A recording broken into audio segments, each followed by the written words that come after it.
एक बार एक भिखारी अपने जीवन से परेशान हो चुका था, क्योंकि उसे अपने जीवन के लिए भीख मांगनी पड़ती थी हर चीज के लिए।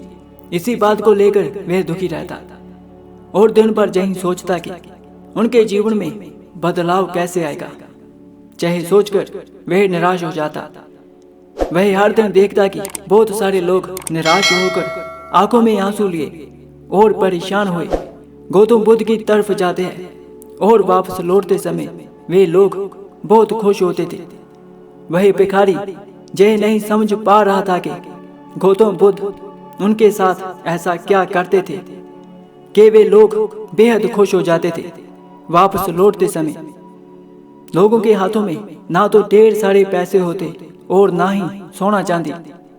फिर ऐसा क्या होता था कि लोग बुद्ध के पास लौटते वक्त इतना खुश होते थे।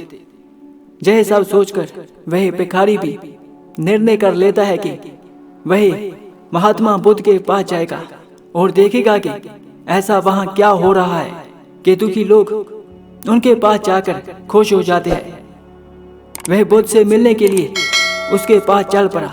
जहां बुद्ध मौजूद थे वहां बहुत लंबी कतार लगी हुई थी, तो वह भिखारी भी कतार में लग जाता है। कतार में लगकर वह अपनी बारी का इंतजार करने लगता है।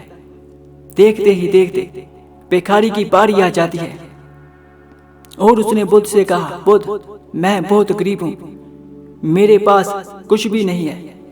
मुझे अपना जीवन चलाने के लिए दूसरों से भीख मांगनी पड़ती है।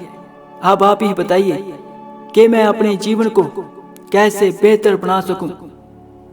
यह सब सुनकर बुद्ध ने कहा, तुम गरीब नहीं हो।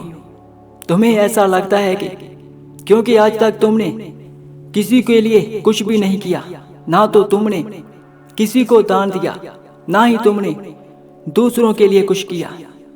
यह सब सुनकर भिखारी के मन में एक आशंका जाग उठी। अपनी आशंका को दूर करने के लिए भिखारी ने पूछा, मैं तो एक भिखारी हूँ, मैं लोगों को दान कैसे दे सकता हूँ और कैसे लोगों की सहायता कर सकता हूँ। मुझे तो खुद अपना जीवन चलाने के लिए मांगना पड़ता है। यह सब सुनने के बाद गौतम बुद्ध थोड़ी देर चुप रहे और फिर बोले, तुम्हारे पास हाथ है जिससे तुम लोगों की सेवा कर सकते हो और दूसरों का भला कर सकते हो।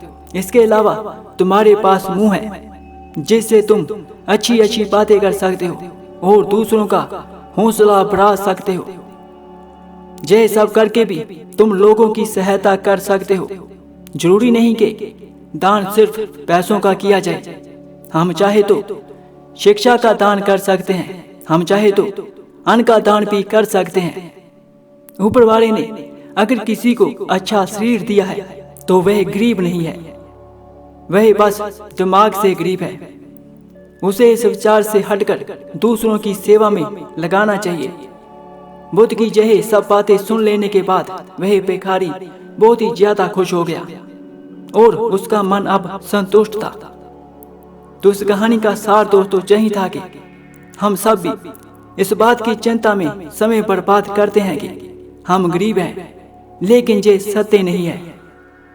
सत्य तो यह है कि जब तक हमारा शरीर पूरी तरह से ठीक है तो हम उसका उपयोग करके आगे बढ़ सकते हैं और खुद के जीवन को बेहतर बना सकते हैं। अगर कोई व्यक्ति सिर्फ अपनी गरीबी पर ध्यान दे और उसे बदलने की कोशिश ना करे तो वह मूर्ख है।